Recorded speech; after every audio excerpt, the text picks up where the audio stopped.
Imagine you want to grow some healthy food for your family and friends and order somehow, I don't know, I know it sounds weird, 50 chickens. Through Facebook, you sell them and sell them all actually very fast. And you do the next batch and the next batch, and it's getting a bit out of control. So soon you're doing 600 birds a week. But of course, you're running into trouble. You're selling quite a lot to chefs, and the sales part is not the issue. But you're very dependent on expensive feed, broilers, processing, slaughter. And then you take a very difficult decision. You sell your, at the time, the largest pasture-raised chicken company in the US, says more about the sector than about this company, to one of the largest chicken producers in the world. Yes, it's family owned, this one, but it still does 8 billion in revenue. It's a very large organic producer, but has also 21,000 employees and is definitely not pasture raised. So what happens next? Many can guess this because we've seen it so many times before. The founder leaves the company as soon as he can, or she can. The senior management does the same. The big corporate takes over and starts to cut costs, downgrade the practices, and basically the long way down starts. But in this case, that didn't happen. The founder is still there. We talked to him today. The impact has been enormous. Millions of birds are raised on pasture every year because of this accident sale. And of course, it's not been without downsides. We covered them as well in the interview. But overall, it seems like it had a net positive outcome. A very successful, one of the few exits in general in the regenerative space.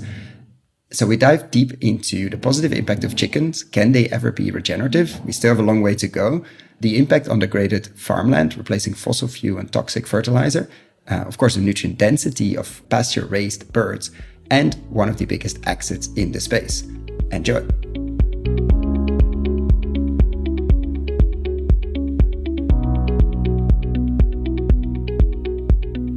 What are the connections between healthy farming practices, healthy soil, healthy produce, healthy gut, and healthy people? Welcome to a special series where we go deep into the relationship between regenerative agriculture practices that build soil health and the nutritional quality of the food we end up eating. We unpack the current state of science, the role of investments, businesses, nonprofits, entrepreneurs, and more. We're very happy with the support of the Grantham Foundation for the protection of the environment for this series. The Grantham Foundation is a private foundation with a mission to protect and conserve the natural environment. Find out more on granthamfoundation.org. or in the links below.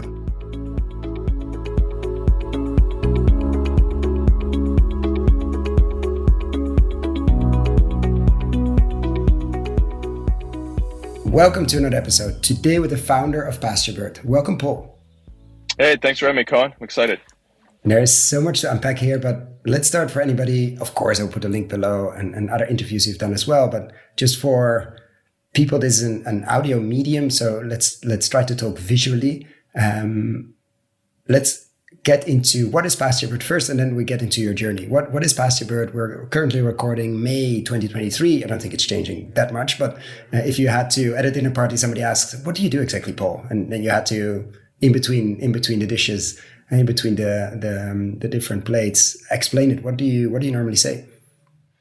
Yeah, so in the grand scheme of things, we're a very small poultry company, and we're probably the world's largest pasture-raised chicken company. So we operate in this very weird sort of in between space. But our secret sauce is all around raising broilers, so meat chickens outside on pasture, and moving them to fresh pasture every single day. The birds are allowed to forage and, pick and scratch for bugs and worms, and also heal degraded cropland. So that's kind of what we're into. And we sell chicken as a byproduct. And so the service is regeneration. And how did you get into that space? And because it's not that you can tap into a family history company of Pasturebird at scale, because it just wasn't there. Like at some point you with other people, obviously, but you created that. What made you create the world's largest pasture-raised bird company on the planet? It was I'm a city kid, born and raised in Seattle, Washington, and I went into the Marine Corps after college, and I contracted Lyme disease during sniper school, and started having a bunch of health problems. And my family wanted to eat better, and we were looking for organic produce and pasture-raised meats, and we could kind of find almost everything except for pasture-raised chicken in our area. So on a whim, ordered 50 chickens for our backyard, just for ourselves, like as a little hobby. But and because it was the minimum 50, because otherwise you do 10 or something, just to I see don't if know you can why keep them we alive. did 50. That's actually, it's a great question.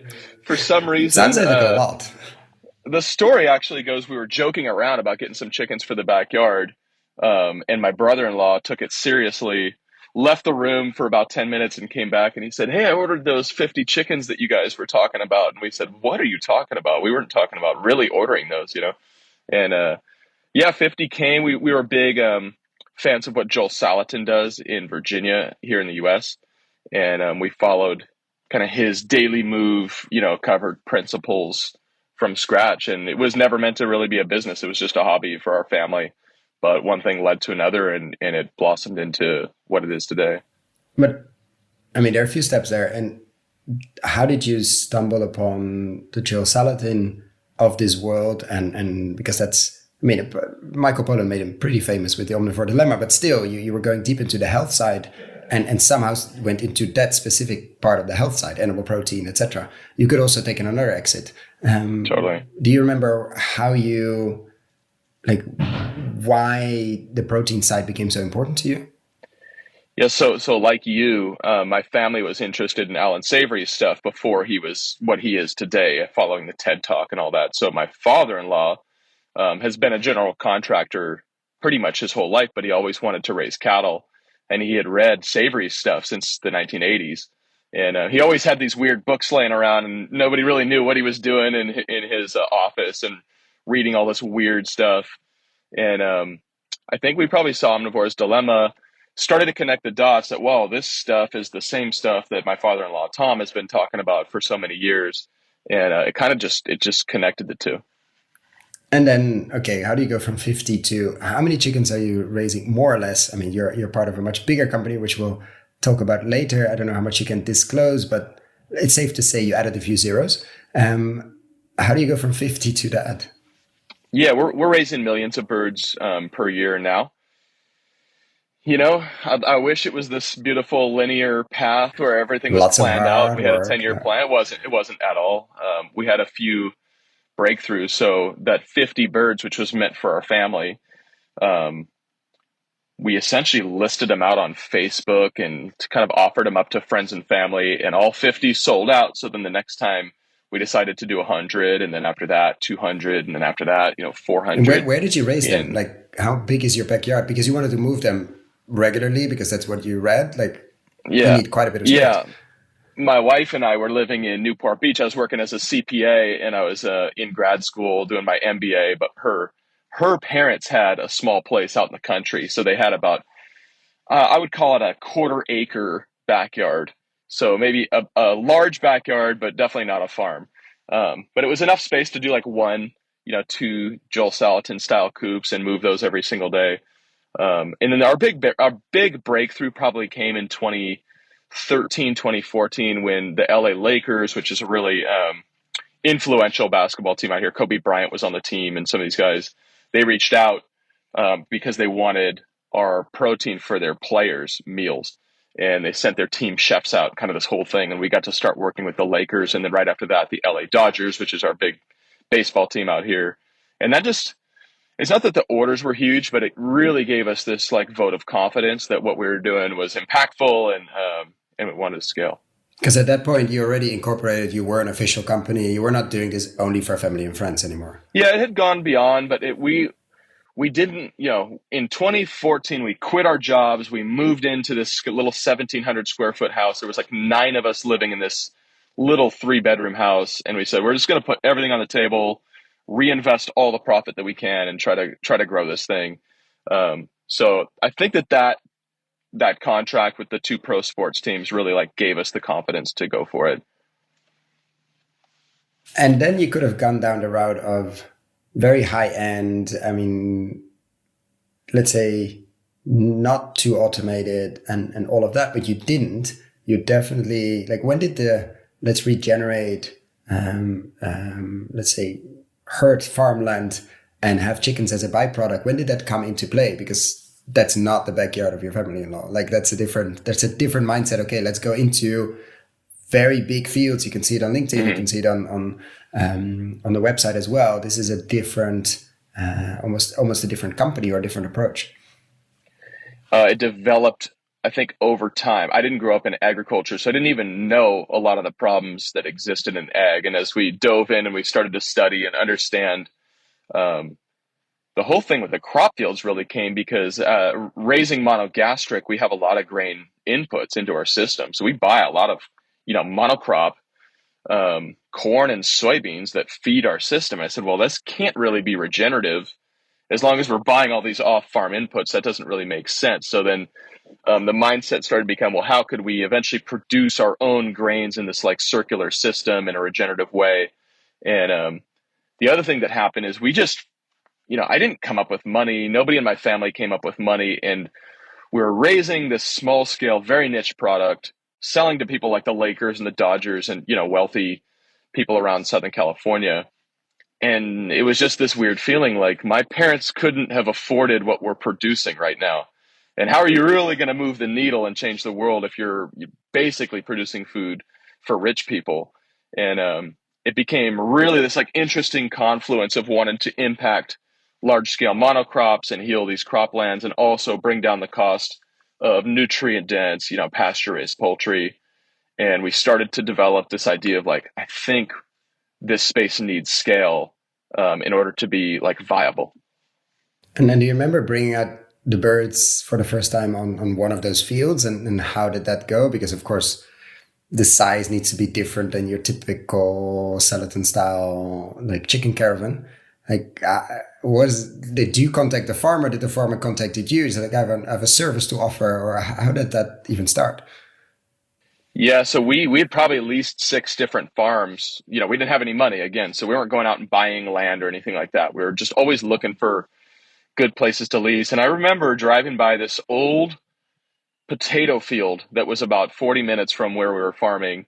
And I looked out and it was just this dusty old field. You could tell it was just devoid of life and it had been fumigated and, all the different chemicals had been sprayed on it for the last 50 years.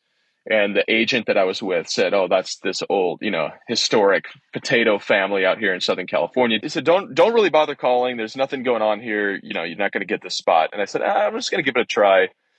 Found the phone number, called him up, and as fate would have it, and this has happened many times throughout our business, just as kind of lucky breaks or God's looking out for us, and they said, it's funny you called right now.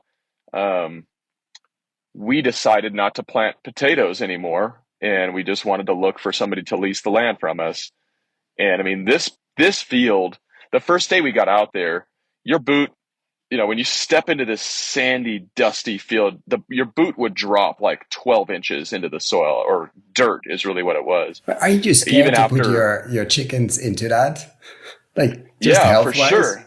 Well, not only that, because it's kind of hard to call it pasture raised chicken when it's just a bunch of dirt. And it took several years before we could add cattle in because it was just little weeds, popping up here and there, and it was really hard to get anything going.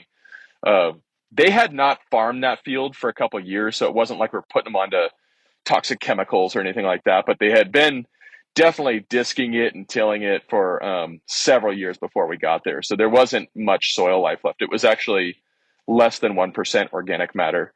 And we started putting the birds on, rotating them, moving them. In hindsight, this stuff sounds really easy, but it's like it just took many years to start to get that soil healthy. And now it's at almost 4% organic matter. I mean, this year we have grass like waist high. We added a lot of cattle to help manage the ground because the chickens really don't like very tall grass. So we use the cattle as a lawnmower system. And it's just this beautiful, complex, dynamic ecosystem with a bunch of, deer and birds and coyotes and snakes. And there's so many pollinators out there. And we have resident bald eagles on the farm. And it's like this really, flourishing habitat. So it's been really fun to How many watch years is that that? And all did go. you end up buying that, or did you do it for this old potato family? Did it for the potato family, man. And it's that leads into, what's coming next for me and stuff that I'm focused on next is just it's hard to do regenerative when it's on leased land because I just provided millions of dollars of ecosystem services that I paid for. It's like, wait, why am I paying for this? That doesn't really make a lot of sense. But in a lease model, that's just the way it goes. So it was over the course of about 7 or 8 years. So you lease the land. So how does the pasture bird model works these days? Like how do you operate? How do you find the land? How do you integrate within rotations of the farms and farmers you work with? And then we unpack the other stuff you're working on, of course. Yeah. So there's probably two models or maybe three models in operation now. We've moved everything from California to Georgia to help with cost. The cost of farming in California is just ridiculously high. I think it's probably on par with some things you see in Europe. So we've moved everything to Georgia where the cost is a lot more competitive. We have probably the model where we own the land, we own the coops, we manage everything. We call that like a company farm. We also have more of like a contract farming model where we would put our coops onto another farmer's land and they would manage the coops. So there still are chickens, it's our feed, but they would actually manage the coops on their land. And so you could see like a row cropping model where these guys are integrating on, say, 100 acres out of their 1,000 acres of row crop, and they're putting it in just like a crop rotation where they'll put, a corn crop or a soybean crop into pasture for 3 years, 5 years. They'll graze the birds on it, and then they'll move it to another field later on in a true rotation with row crops, or a hay model, which is pretty popular in Georgia, where they're growing hay for cattle, and they can actually stack the poultry right onto that hay field. Um, both models are really cool. I don't like have a preference necessarily on either one, but they're definitely these ecosystem services model where you're getting a lot of fertility from the monogastric animals. And then, of course, we add in the cattle as well. And you touched upon the feed to be before as well. Like how have you tried to make that as circular, as regenerative as possible? And what are still exciting ways to push that further? Because of course, as for they're not ruminants, which means they need input. And many people forget that like the feed part is very important, especially in these times as Yeah. well with crazy prices. Like what have you been doing there to reduce that as much as possible or not be so vulnerable? Yeah, try to be as transparent as possible. And I'm kind of the first one to say, like, monogastric is so hard to do regenerative. And I think there's this misconception that, like, we're right there with the cattle guys. No, I would say cattle are much farther along on being truly regenerative, like whole system regenerative. We're doing some really important regenerative stuff on farm. As far as the grains, the best that we've kind of gotten to is sourcing locally, trying to find farmers that are doing cover crops and doing some no-till, which is probably 25% of our feed supply right now. But we've got a long ways to go before I would call this system kind of full scale regenerative because of the feed sourcing piece. There's a lot of room for improvement still there. And then on the nutrient side, because you've shared some very interesting data on LinkedIn and other places, but you're also saying we're very early. Does that mean also those two systems, like hay versus the other one?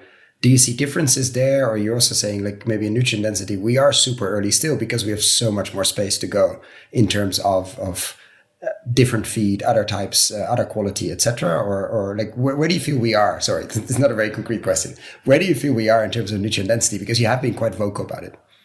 Yeah, I mean, I would say yes to everything that you just asked. Like on the hay side, it's unbelievable when you see where the chickens have gone. I mean, you could see this dark green, lush strip of grass behind where the chickens graze.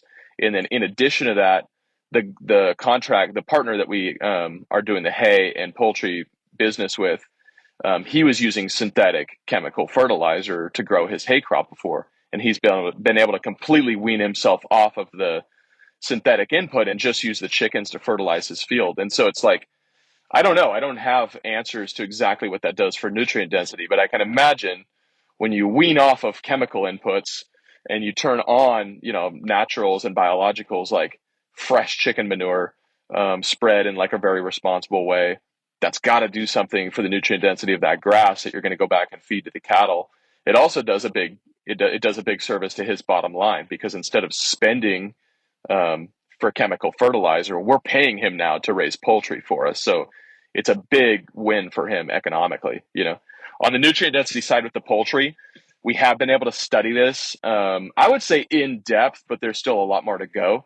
So we worked with HRI Labs and also several other labs to look at the difference of our chicken compared to like a barn raised bird or organic bird or an outdoor access or, what I call like fake pasture raised chicken, which is getting pretty popular here in the US now.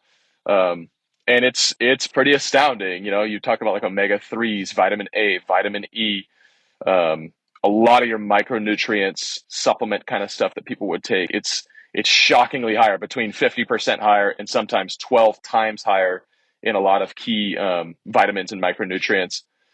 The hard thing with the nutrient density piece is how do you convey that to consumers in a way that they understand and it makes sense to them in a quick retail environment? I think that's where I'm still trying to wrap my head around how to really explain that to people. Yeah, because we'll unpack that in a bit. But so where do the chickens go to? In a sense, you're selling retail. You say we grow millions of birds, so this is not a small operation. This is not you every Saturday on a farmer's market or Right. through Facebook selling it to friends. So how did that happen? And then it explains why you have a few seconds in the supermarket shelf and a bit of packaging to explain that incredibly complex story. But let's get to how do you get in supermarkets to begin with? We actually cut our teeth originally in direct, delivery and farm pickup. So back in 2012 to 2015, we would organize meetup spots and we would drive all over Southern California, hand delivering. We had chicken, beef, pork, wild fish, honey, classic sort of like CSA style model. And as great as that was, and actually that business still exists today. That's called Primal Pastures. It's a business that we're really proud of and my family still owns and operates. It felt like if we wanted to have a bigger impact, we needed to focus on something that we thought we could do a good job with. So we said, all right, You were still selling to rich people, yeah. yeah, and we did this thing, SWOT analysis. So what can we do that nobody else can do? We looked at our climate, we looked at land prices here in Southern California, kind of processing availability, and we came back to all these reasons why we felt like we could really make a dent with poultry.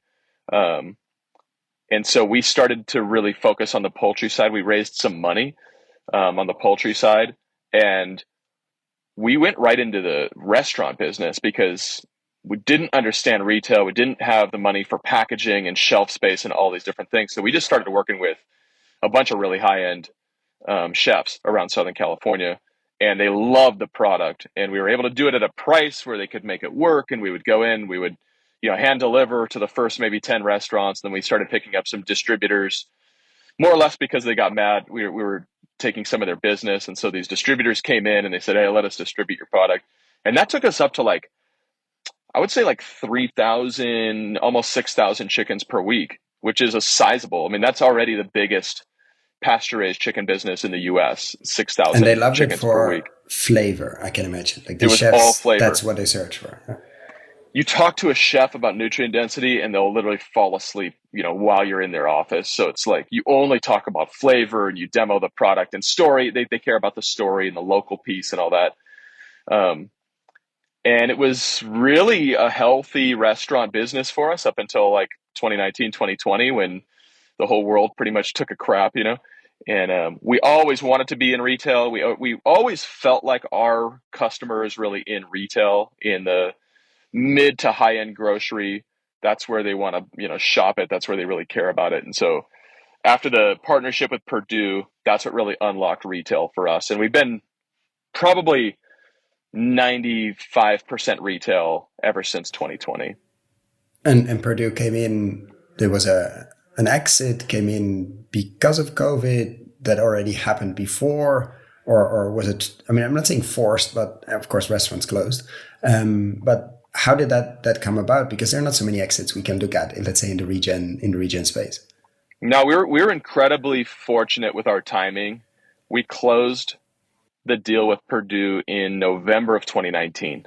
So it was just Perfect before timing. the whole world went insane. And I don't know what would have happened if that would have been delayed another 3 months. I have a feeling we'd be having a different conversation today. The thing with Purdue really started in 2015 when we raised some angel groups, and we were out kind of doing these business plan competitions and trying to refine our business model, but also win some grant money. We had a group from a local angel organization as a judge for one of those business plan competitions that said, hey, you really ought to come and present to our angel group. And we felt like we weren't really ready yet, but we thought it would be good practice.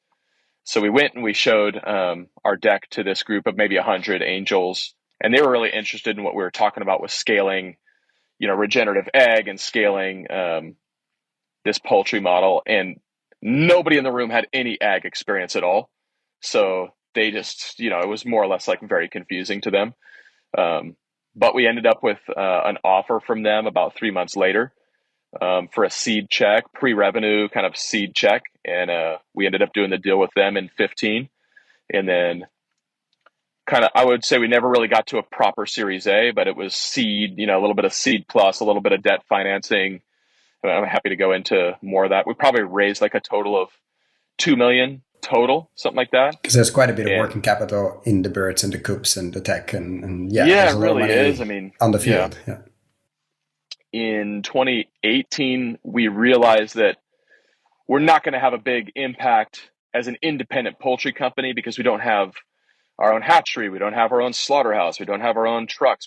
We're missing all of these really expensive, capital-intensive parts of the business. So it'd be far more effective for us to try to partner with somebody who has all that rather than try to raise $50 to $100 million and build all that ourselves. Was it a difficult decision joining, let's say, one of the big poultry companies that, let's say, in many cases, that don't operate the way you do or would like them to do? I think it was probably like one of the hardest decisions of my life, For the first 4 years of our business, I mean, if you would ask me, I would have said big ag is the whole problem. It's the devil. I mean, everybody in there is bad. I would have said like only bad things about it. As I got farther and farther into it, I think I came to the realization that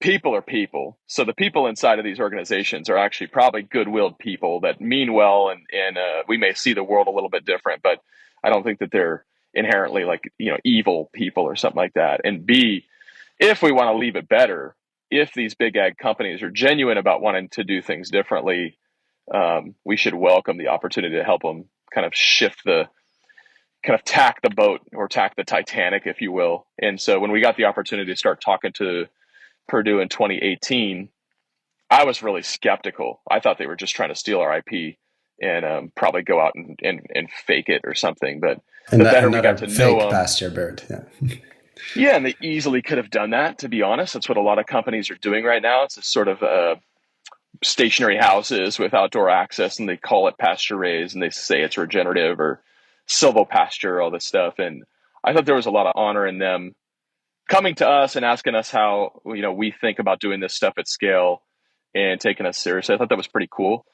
They also had led the industry by example. So within the big ag space, Purdue was the first to remove antibiotics full tilt.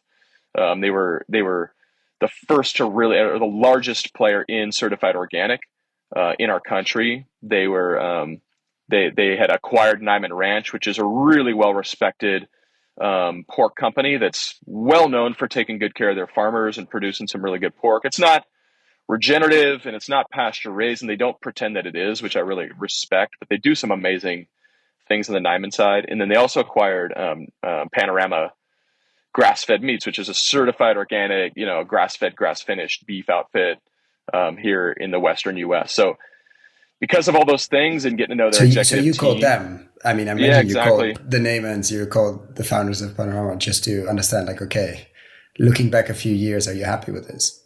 Exactly. And that was like it wasn't a check in the box. It was like, I really need to know, have they taken good care of this? Have they stewarded it well? Are any of the original people still involved? And sure enough, a lot of them were. And I think that that's probably speaks volumes. A lot of times you see these exits where the founders just want to disappear and go off and do their next thing. You saw a lot of these early type of people still involved in these business. I thought that was pretty meaningful to me. So how has it changed? I mean, everything probably, but how has it changed since then? Like, what has it meant for Pasturebird? Apart from the fact that getting into retail in a time where retail was very important, but describe the A and B, the before and after. Well, I'll start by saying what hasn't changed, which I'm really proud of. the way that we're raising the birds has only improved since joining forces with Purdue. So a lot of people will say, oh, how do you maintain your integrity? How do you make sure they're not just going to take it and dumb down your standards and all that stuff?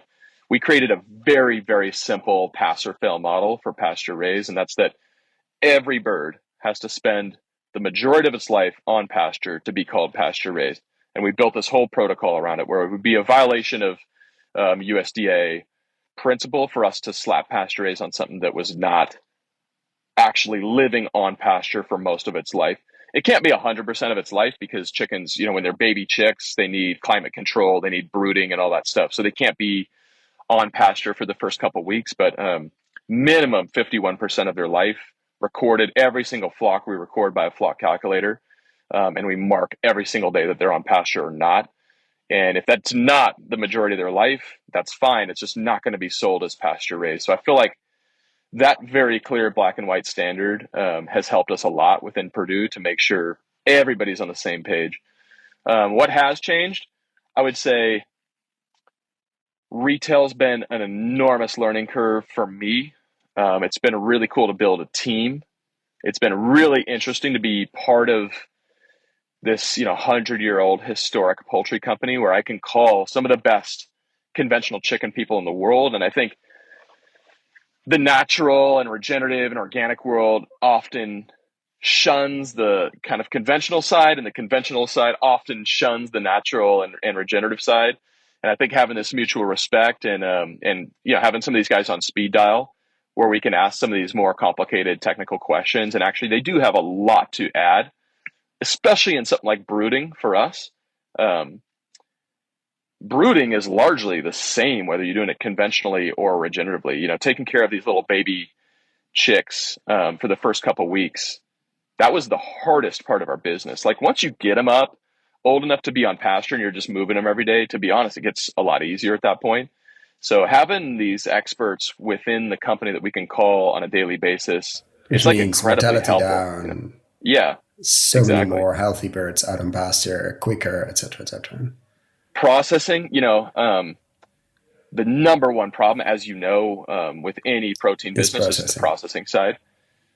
I always felt that we were one phone call away from being out of business. We had one processor, when we're an independent poultry company.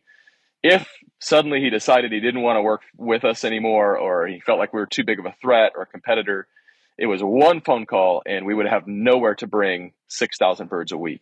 That's an insanely risky place to be with 20 families that work for us, and that's their sole income, and we're providing in payroll and all this stuff. So being part of the company that owns the processing, like that's fully de-risked now.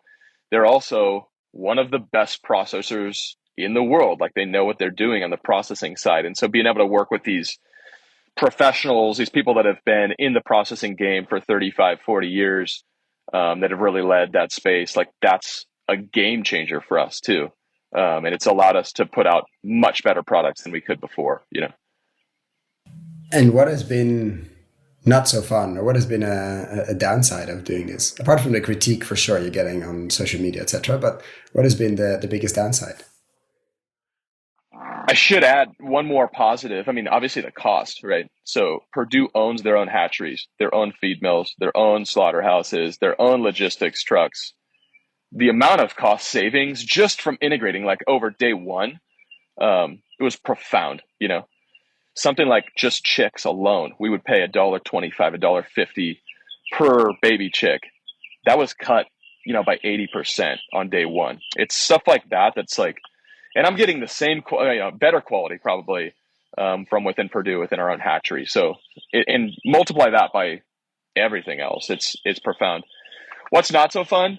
It's a big company, 26,000 employees. Nothing happens fast. I think in a startup environment, you can be very nimble. You can move really quickly. I could go out and raise money when I wanted it. Now, it's a whole team to change things. It takes time to move the needle, to get capital even from within the company.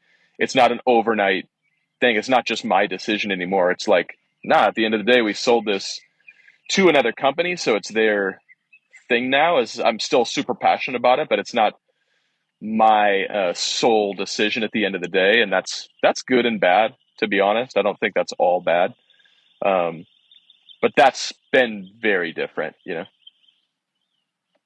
And so what's next? I mean, you're working on another project, but for Pasturebird, like what are big other things? I see some tech updates every now and then on LinkedIn. I definitely recommend following the updates. But what are big breakthroughs happening at the moment, or things you're excited about in the pasture-raised bird space?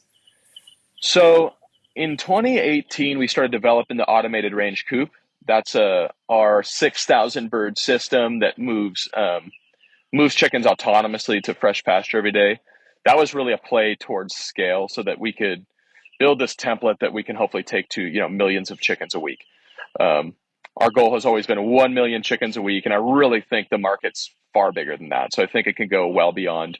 There's 9 billion chickens harvested in the U.S. for meat every year. That's just in the U.S. I think that number is 60 billion worldwide. And I say, because how's the market responded, like on retail, etc.? How have people picked up this new thing? Like, how's the response been from consumers in the middle to higher end range? What you mentioned. Yeah, I mean, it's on fire. We're so sold out at the moment, and consumers are understanding it and wanting it. And as much as I kind of sit back here and I bitch about fake pasture raised and all this stuff that's going on. So who needs that explanation of nutrient density, etc.? You're like, people get it, flavor. I think so, but it's also we're in medium to high end right now, and we're not going to be able to play there forever if we want to put up the numbers that I think are possible. You are selling to early adopters right now that are Yeah. already thinking about all this stuff.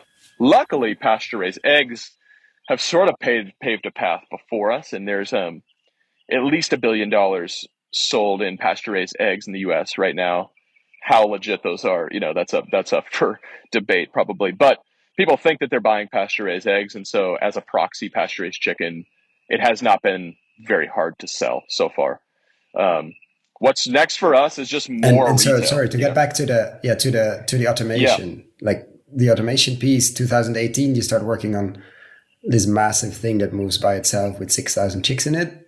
And are you getting there? Is yeah, it it's very live? live. What's happening? And like any tech, the first couple years, the jumps were so big. Each 6 months, we were vastly improving the system. Now we're 5 years in, and the tweaks that we make are very small. What our system looks like, what we're constructing today compared to 2 years ago it looks almost identical, which means that I think that we're coming up to an efficient system, um, and it's ready to scale. Because before you basically used a tractor or some machinery to move them, right? There's this beautiful line on your website, and they all get moved once a day, one shot. They're next to each other, not touching each other, obviously. But there's an heavy machinery used to. These are not the Celoton style pens where you can just move them by yourself. Right. Obviously, you need some machinery, and that's the part you've automated now. Yeah, and then also gone. So we started in the 100 bird system, Salatin system, hand pull. Moved to the 600 bird system, tractor pull, which was like a greenhouse on skids. And then we moved up to this 6,000 bird system that has its own 26 electric motors that drives itself to a new spot every day. That's more than just having to drive a tractor out there, which is time consuming and annoying. It's compaction on the field, but it's just so much more efficient to push a button or to have a timer move these birds automatically. We can move them a lot slower. That's a huge advantage. Um, we can put in automated feeding, automated watering, automated climate control because you're spreading those costs over 6,000 birds as opposed to 600. So it looks much more like call it like a conventional poultry house just on wheels that moves itself every day. So I think we've taken a lot of cues from the very smart people in conventional poultry, try to take all the good stuff from their system and essentially mobilize it to where it can move itself to fresh pasture every day, and kind of try to take the best from both worlds. Now we have a system that I think is really scalable, and it can be deployed, to be honest, all over the world, although we're like hyper focused in the US right now.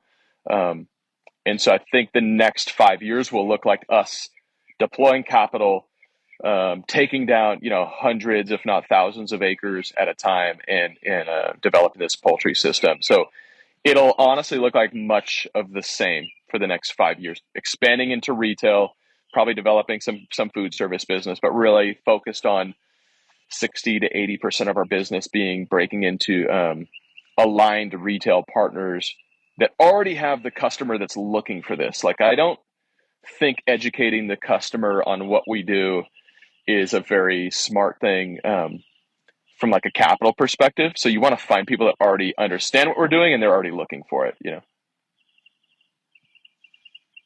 And on the feed side, are you dreaming about anything there? Are you working on anything to make it more regenerative? What or is that, let's say, just too complex? No, 100%. It's another thing where I'm proud of our partnership with Purdue. So they are really looking to lead within the feed side as well. Half of their business is actually in the grain side, so corn, soybean, wheat, sunflower, and they put up a lot of acreage. They have over 1 million acres under impact, and they're largest organic in the country. So shifting from organic to regenerative is not that Integrating big of some a jump. chickens, yeah. Yeah, 100%. A lot of these guys are already doing cover crops. A lot of them are already doing, rotations. Integrating with animals, I don't see as much. That's an area I really want to see expanded. No-till is really popular in the Southeast already, so trying to explain that and see more of that being done. That's definitely on the, I'm not going to say dreams, I'm going to say on like the action items list for us. Yeah. And then what kind of pushback do you get? Do you get it from the regen space, as this is not regen enough? Do you get it from maybe also the plant-based and another space? What's the main pushback you get when you're loud on LinkedIn, let's say? What I've been surprised about is I've gotten very little pushback on this sort of like partnering with big ag. I think anybody who's been in this space for a little bit realizes how actually critical it is that those of us in the grassroots regenerative space, if we get the chance to help big ag move the needle, that we probably should do it. And if you've been in the game for more than like 5 years, I find very few people saying, oh, that's a terrible move. You shouldn't have done that. You sold your soul. I think that there were some of those comments initially.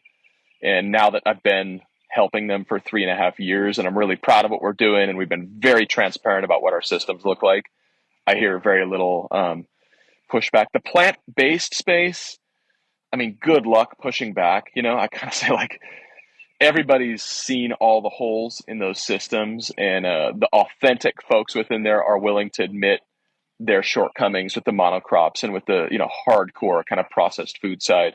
The authentic people within there, I think, see a future where plants and animals are in a symbiotic relationship and helping each other out. So I don't see as much pushback there.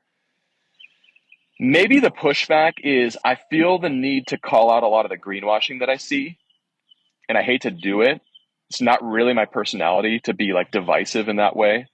But I do think the one thing that will end this regenerative movement faster than anything else is the kind of preponderance of a bunch of greenwashing. And when consumers realize that half of what's called regenerative is probably bullshit and just marketing, it seeds a lot of distrust and a lot of skepticism within consumers' mind. And I really feel the need to call it out when I see it. And a lot of people don't like that. No, absolutely. And then what do you see? I mean, you had a successful exit. And what would you say? I often like to ask this question to imagine, let's say we're in a theater and the room is full of financial world people, either investing their own money or other people's money. What would you tell them, obviously without giving investment advice, but what would you tell them to walk out of the room after the evening and go dig a bit deeper, or go and talk to that, or go and look there, or go and explore this part of the sector more? Let's say they get out of the room excited, and then let's give them some direction. What would you tell them? I mean, I'm writing my own checks in this space now with my own money. So I'll tell you how I'm evaluating deals for myself. An over kind of obsession with philanthropic, slow, patient capital. I actually don't know that it's that helpful for the space. I think being able to evaluate businesses on sound fundamentals, I think it's actually very healthy. like traditional evaluation of the business model, the grit of the founder kind of mission, but also just digging into the balance sheet, the P&L, and the cash flows. Like understanding these businesses is really important. I do think after being inside of a large agribusiness for the last like almost 4 years now, it's near, and I love Purdue. Like I really enjoy working for them, but I think it's near impossible for some of these big companies to innovate and create brands and create meaningful strategies to do regenerative in-house. And so as long as the consumer's demanding regenerative and they're demanding kind of something new, I think there's going to be a plethora of opportunities for exit with solid, sound companies that are doing something really unique and different to work with some of these bigger companies, because I don't think that they can develop this stuff internally. They're going to have to acquire it and buy it from the outside and to buy these talented teams. But it's largely comes back to consumer demand, and that's why the greenwashing stuff really scares me. And I think unwise investors, unsophisticated investors, they're going to be tempted into deals where the founders are saying all the right things and they're talking about regenerative this and that, and they're actually not doing anything that unique. And you can get suckered into essentially investing in conventional ag rebranded. And the problem with that is the big ag companies are going to see right through that, and they're not going to want to acquire those businesses. So it's like having this radar for greenwashing is super important for investment. And basically, it sounds like a common friend of ours, Anthony Corsaro's Regen Brands focus. Like this is a big space, and it's going to be only bigger. And coming back to that point of the nutrient density side and the explaining or the storytelling or the sharing that piece with consumers, I feel like brands are uniquely positioned to do that. How have you approached that as one of the very few retail, or let's say accessible in many retail places, brands that is explicit about soil and regeneration? How has been that journey on educating, between brackets, because it's always weird, is educating consumer? Or you said, look, we're focusing on the early adopter. They don't need any education. We'll get there when we get there. It's a really good question. I think we've taken the approach that we shouldn't rely on any third-party certifications for anything. And so there's all these great, I love Land to Market. I think what they're doing is amazing, but I've not relied on them. Like we partner with them, but they don't go on pack. They don't go on our like list of, what do you mean when you here's say why rely on them? It's the stamp on the packaging. Yeah, I think these certifications, third-party approvals, verifications, all these third-party things, we feel like we just need to tell our own story directly to our customers. That happens on social media. It happens on, on our own website.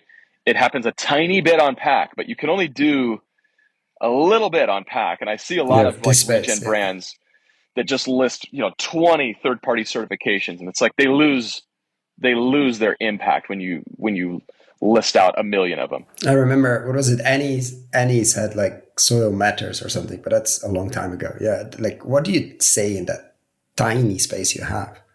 I hate that the packaging piece is as important as it is, but going into retail, it's something that I've learned.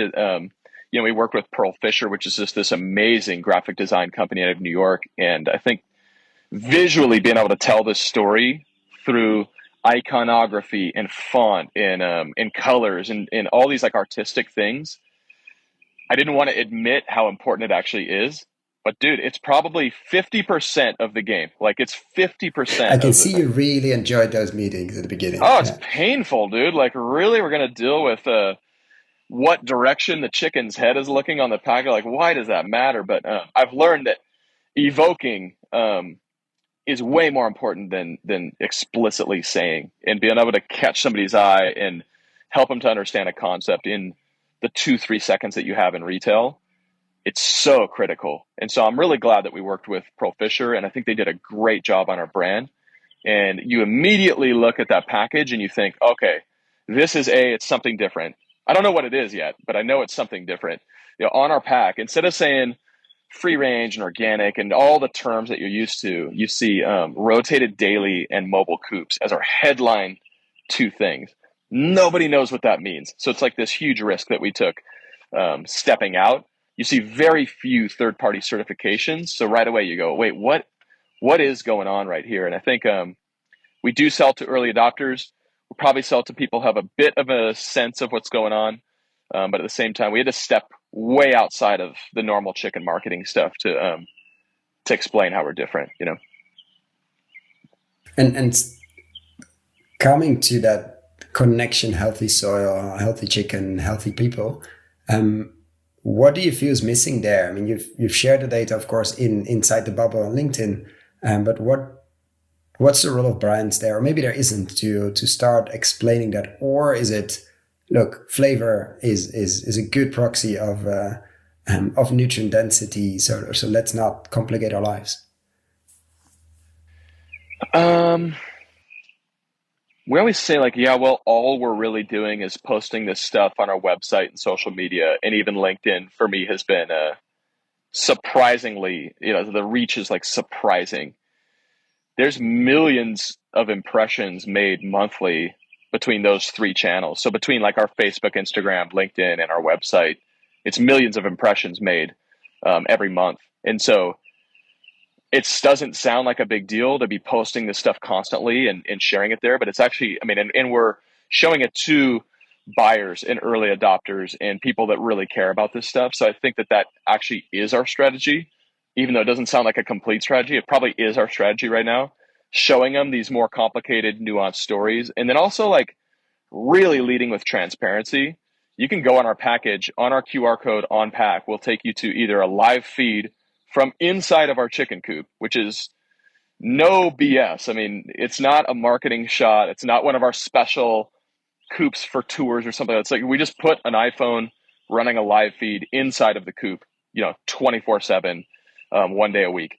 And it's not always what people think. They're like, sometimes people are like, oh, wow, that's a lot more birds in a space than I thought it was going to be. Oh, I didn't realize they have a roof over their head and they don't have sunshine hitting them 24 hours a day. You know, there's all these like sort of harder and nuanced stories, but we always just say it's the screw it marketing approach. I'd rather have you see exactly what we're doing and know exactly how we're doing it than be misled by some stupid photo shoot that we wanted to take some birds and stick them outside and take, you know, these like fake glamour shots of the chickens or something. So I think the transparency piece is really resonating with people. Either you love it and you're going to buy our birds, or you hate it and you're not going to buy it. So I kind of like that transparency piece that we've been able to lead with as well, you know?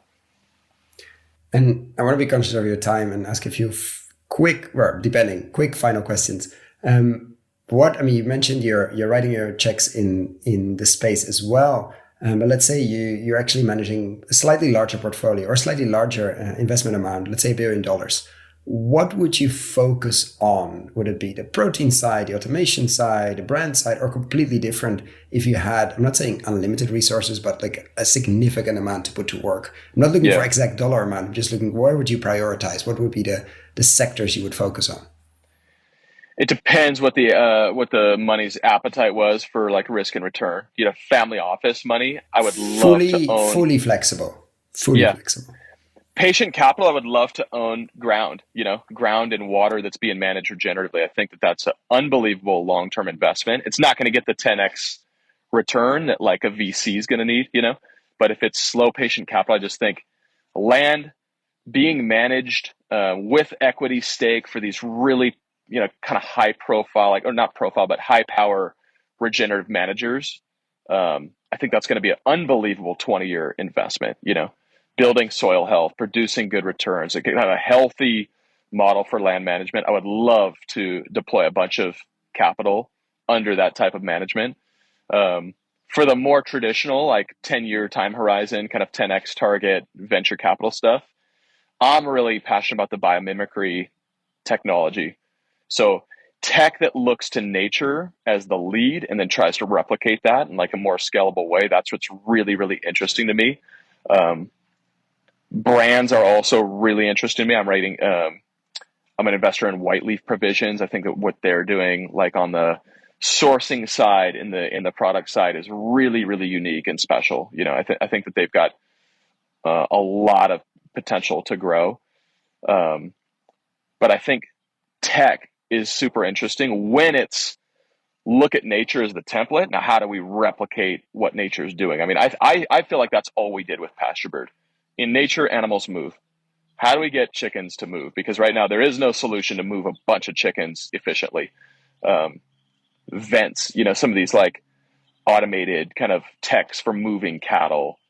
Anything that looks to nature is the solution, and figure out how to replicate that. I think that's super interesting, and it will probably have as good of a chance of any as kind of these really solid high returns.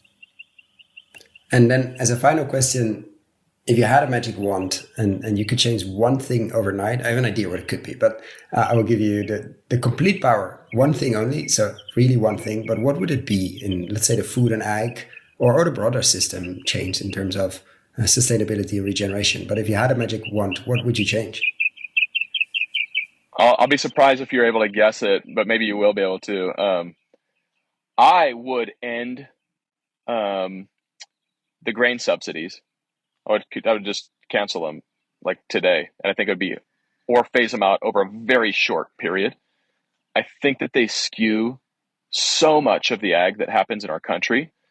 I'm not an ag economist. I'm not like classically trained in that space. And I know it would come with a significant amount of short-term pain. But where corn and beans are planted, where I think cattle should be grazing, the fake low price of chicken and pork in our country, the almost necessity to finish cattle in a feedlot on corn and soybeans. I mean, I think it all, I'm not going to say goes away, but I think it's vastly improved with true pricing for grains. And right now, this is a completely fake price that happens for grain in our country. And it totally bastardizes so many decisions that are made. I think millions of acres of corn and beans would go back into prairie and back into pasture land if prices were real. And I'm a major free market guy. I don't like this kind of idea of like salvation by legislation and the government needs to fix this and that. But I do think pulling back some of these ridiculous policies that incentivize bad behavior, it would go a long way. I think it's a perfect end to it. I wouldn't have guessed it would said something about make sure all animals that have to move. But this sort of enables that. And it's not the first time people have mentioned it here. I want to be conscious of your time. And thank you so much for sharing today. Feels like we literally, as a chicken, just scratched the surface. But there might be other moments. So thank you so much for what you do and what you have done. And of course, for coming here to share about it. Thank you, Cohen. It's been a pleasure, man. Thank you. Thank you so much for listening all the way to the end. For the show notes and links we discussed in this episode, check out our website, investinginregenerativeagriculture.com/posts. If you like this episode, why not share it with a friend or give us a rating on Apple Podcasts? That really helps. Thanks again and see you next time.